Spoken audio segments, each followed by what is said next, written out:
third time trying this because I got really excited about all the information. I keep having to remind myself, nobody cares. I'm trying to make this short for you and succinct. In December, I am giving you my results on this. In December, I created a video every day, or attempted to create a video every day, and also wanted to join the 5 a.m. club. So that is a book by Robin Sharma. Technically, at the time before I knew that, I just wanted to wake up at 5 a.m. I found his book as a reference or a resource to allow me to find the tools that would make that 5 a.m. easier. And I read that and said, okay, I'm all on board for this concept, the 5 a.m. club. I want to be part of that. So going first into the YouTube results, my goal was to make a video every day, but I didn't want to just leave it at a video every day because that could mean a YouTube live or anything that I wanted to create. So I wanted to create something quality, and the way to measure that was to go by YouTube standards of what makes a person a YouTuber. Number one, that was on watch hours, which is 4,000 is like the monetization standard. So you have to get to 4,000 watch hours. Mind you, a YouTube video is 10 minutes. So that's something to keep into consideration, how many people have to watch it. And you also have to consider that how often do you watch a full YouTube video? Not very often. So the second standard was subscribers. I wanted to get to, and I'm sorry, I didn't want to get to 4,000 watch hours. I wanted to get a quarter of the way there, so 1,000 watch hours. Then YouTube's second gold standard is the subscribers. To be monetized, you have to have at least 1,000 subscribers. So that is a quarter of the way from there, 250 subscribers. Spoiler alert, I reached 250 subscribers and went above that. I gained 66 subscribers in December. I did not end up putting up 31 videos in total. I put up 26. I skipped videos during Christmas, which I wasn't planning on doing. I had created videos and just didn't finish them because I just didn't like them. And I didn't want to put up content around those special times that I just wasn't proud of and didn't want to add to the noise. So I decided not to do it. And then I also stopped after my walking vlog because I was going to start creating content around my next major definite purpose. So my major definite purpose in December was to put out a video every day and wake up at 5 a.m. My major definite purpose in January, which I'm taking one up every month, is to build a business and just like hone in on my nutrition and make that a priority. So doing two things like that where you're focusing on your health and also kind of a business piece was a tricky thing. And I talked about that in another video where getting good sleep and waking up early and creating a video every day just doesn't really fit well together. So anyway, I wanted to start making videos at the end of December about my January goal, but based off of my results for December, I really didn't want to talk about it until I had completed it. Although I did like in December having this accountability chit chat type videos where I could tell you how I'm doing and get your feedback and hear what worked for you and if it didn't work and why. So I don't know, it's a fine balance, I think, of sharing too much and missing out by not sharing. So anyway, I decided not to do that and I was totally fine with that. So I missed a total of 5 videos, which I think is pretty much, to me it feels like an accomplishment because December was busy. Even if we were staying at home, it was still busy with the kids and Christmas expectations as a mom and making sure that I had plenty of time to be with my family. So I put out 26 videos. With those 26 videos, I got an additional 185.8 watch hours, which I didn't reach my goal of 1,000 watch hours. I think I got to 385 or so as my total watch hour instead of that 1,000 that I was going for. I got 3.1 thousand views, and then, like I said, I got an additional 66 subscribers. My first most popular video was my Passion Planner flip through video. My top, like all of them actually, my most popular ones are ones where I think about the idea for a long time and I don't start making the idea a reality until like the last minute. And by the time I start, it feels like it just kind of happens. And I think, how am I going to finish this by the end of the day or by the time I need to relax with the kids?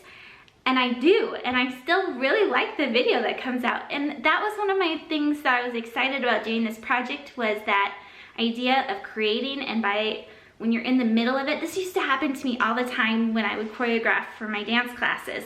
I'd be like, I'm stuck at this one piece. I put I choreographed myself into a corner and I don't know where to go next. And somehow you always find a way to finish it or to get to a point where you're happy with it. Those ones where you kind of sit with the idea for a while, and I just love that feeling. So it was fun to experience that in the video, and I'm really grateful that the videos that I felt good about did well too. There was actually a couple that I really liked that didn't do as well, but I'm still gonna give it time. It's been like my 30,000 video or steps a day vlog I really liked. But I also, when I watched it back, I think a couple days ago, I thought, timing wasn't so good here. But again, like the idea of creating one every day, you don't have the privilege of taking that extra time to kind of scrub through things. You have to just be done with it and let it go. And I learned a lot from doing it that way. So my flip through was the most popular one, but it was also the most trendy one, right? It's the end of the year and you're making resolutions, you're starting with new planners and you want to see ideas and examples. And I knew that, and I also knew that I had something to share around that. So I put it out. And then my second one was the morning pages, which I'm so grateful that anyone watched that video, because I know morning pages is kind of an abstract idea, but that's the one that I've been thinking about for the longest. I knew I wanted to make that video at the end of September when I felt so good at the end of the Artist Way and wanted more people to, I just wanted to talk about it all the time. But I told myself to kind of simmer and reflect and like notice changes that happened, and it was really easy to make that video, and it was very impactful for me as far as what the results were for that challenge. And then finally there was a daily passion planner plan with me, and then my 5 a.m. morning routine. All of those things are very trendy. Like it's the end of the year, people are creating resolutions and wanting to do things for themselves. So and it's also very niche too. Only really specific people are interested in those things, which would have been interesting as a small YouTuber if you would have picked like a bigger niche to go and like explore those trending topics to see how that happened. But anyway, so that was the results from YouTube. Am I gonna continue to make daily videos? No, so much work. I definitely wanna do it again in the future though, where I kind of put out more content or whatnot. I would do it very differently. I want to focus on really specific ideas moving forward, specific frameworks. That is something that was a challenge for me looking back at the data. It was hard to compare apples to oranges because, well, they all kind of fit into the theme of bettering yourself. They were all very different videos. They were different in length, they were different in format, they were different in content or topic that I was speaking on. So that's something that I would change. I would say, I'm going to make a week of plan with me videos and hone in on that and make the topic the same and maybe even the length of video the same. And then, I don't know, I might even keep it all the same and just do one video every day. I don't know. It is fun though. It's such a game. And if you're interested in picking up the YouTube baton and starting something, I recommend it. It's super fun. It's hard work, but it's very rewarding. So anyway, the second thing that I was getting into was the 5 a.m. club. I wanted to join the 5 a.m. club. I don't have exact numbers. Like I was trying to think about how many days did I wake up at 5 a.m.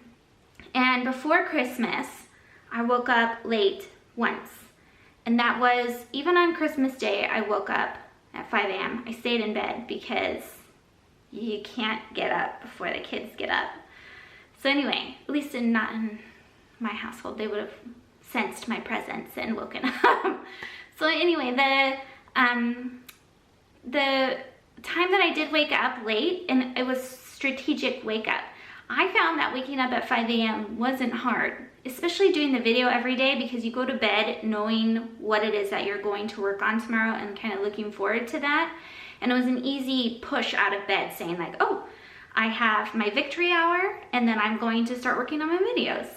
And then getting up. So what I found was 5 a.m. wasn't hard, especially with the 5 a.m. club format for a good morning. What was hard and why I kind of, at the end of the month, I think that the remaining, so I think, I want to say there's about 5 days that I didn't wake up at 5 a.m. And a couple of them were intentional, and then a few of them were kind of just like, I'm done with it. And that was because I gained so much weight in December. I'm completely honest with you. And I don't want to attribute it all to waking up at 5 a.m. because that's just not true. There were so many other variables that I can't say for sure that it was waking up at 5 a.m. that was kind of the thing. But I snacked and had not the best diet in November and October, and I still only gained a couple pounds. But I was also walking a lot still. And then in December, I allowed myself to snack and eat poorly, but I also didn't walk. I didn't walk as much as I had. I walked maybe 2 or 3 times a week in the way that I had been. And that was because I spent so much time editing video that whenever I was supposed to go out for a walk, I would sit down at my computer and edit. So it was a very sedentary time for me. So that's definitely one issue that I had. But I found that the 5 a.m., I woke up excited for the day and like did my 20-minute workout, did my journaling, got my editing done, and I felt awesome. And then once I started getting through the day, I started feeling like tired. Not like my usual tired too. It's kind of like this jet lag type tired where, I don't know, my body just needed something to wake up. And I would drink coffee in the morning, and by the time 9 o'clock came around, I didn't want to drink any more coffee. It felt jittery and it wasn't really waking me up. So I felt like I needed more food. And whether it's subconscious or not, I would eat more food than I had in the past, or I'd eat my breakfast earlier than I would in the past. And it was just weird. It was a weird feeling. And in the afternoon, I was also really tired. And this wasn't just on nights where I had less sleep, like I went to bed later, because that is what the 5 a.m. club should be about. It's not about waking up at 5 a.m. that's hard. It's about going to bed on time. That's the hard thing. That's the honest truth. Going to bed between 9 and 10 o'clock is the hardest thing ever for me personally. And it wasn't even, once I got in bed, I found that I could fall asleep pretty easily most nights. It was actually feeling okay about getting into bed at an early time that I didn't like. But I have one thing about that that I like. I'll tell you in just a second. But anyway, the afternoon, I also felt really jet lagged and just found myself eating more. So that was my main frustration with the 5 a.m. club, was just feeling that tiredness for the rest of the day, which is not good. That's not what I wanted with the 5 a.m. club. I loved waking up at 5 a.m. I loved getting things done and just feeling like I had finished things that were of priority to me, or had time to do things that really mattered to me before the rest of the world needed me for stuff. By the rest of the world, I mean like my husband and kids. And so the thing that I didn't like was the weight gain and feeling tired. Another thing that I did like, even though I had a hard time going to bed earlier, I did like the idea that you force yourself to go to bed even though you get this awesome idea. Because this is what I would do. I'd be washing dishes and I'd get a really awesome idea for a video, or I'd be like, you really need to work on this video now, you should go and do it now. And then hours and hours go by and you think, okay, it's midnight, I can do 1 more hour of video editing because the kids are asleep and I have this time, I can do it. And so you keep going. But if you're forced to go to bed, you cut yourself off creatively, or like in that flow, or even if you're paying bills or whatever it is and you still have more stuff to do, you stop yourself. And then when 5 a.m. comes around, you know exactly where to pick up from because you didn't finish everything the night before. You have purpose and you have direction, and you're also excited to continue on. So I really loved that. I don't know how I'm moving forward with the 5 a.m. club. So far what I've been doing is whenever I go to bed, I try and go to bed earlier. But when I do go to bed, I try and make it so that I have 7 hours of sleep, because I found that's what's most beneficial for me, and that's when I set the alarm for. I've really liked waking up at 6:30, but I also haven't been editing videos in the morning, so I get through my victory hour and then I'm done. So I have to figure out a nice balance in January of how I can move forward. I'd love ideally to be up at 5 a.m., but I also ideally would like to be at a weight that makes me feel comfortable and healthy. So anyway, that was my result from December. I'm excited to talk more about things in January. I still don't know exactly what my direction for this channel is. I know that it's going to be focused on being your best self and supporting others to be their best selves. and exploring those ideas, and mainly just having a chance to talk to other grown-ups. That's something I really do miss from not being at work, is having that opportunity to chat to other people that have ideas and things happening in their lives. So make sure that you comment below and tell me your thoughts on my results for December. If you've experienced similar things, or maybe you have a suggestion on how I could avoid jet lag, that icky feeling, or how I could focus on something to make my YouTube channel better. I'd love to hear your opinions. So anyway, thank you so much for watching. Make sure you subscribe to follow me along in January. I'm so excited. All right, bye guys.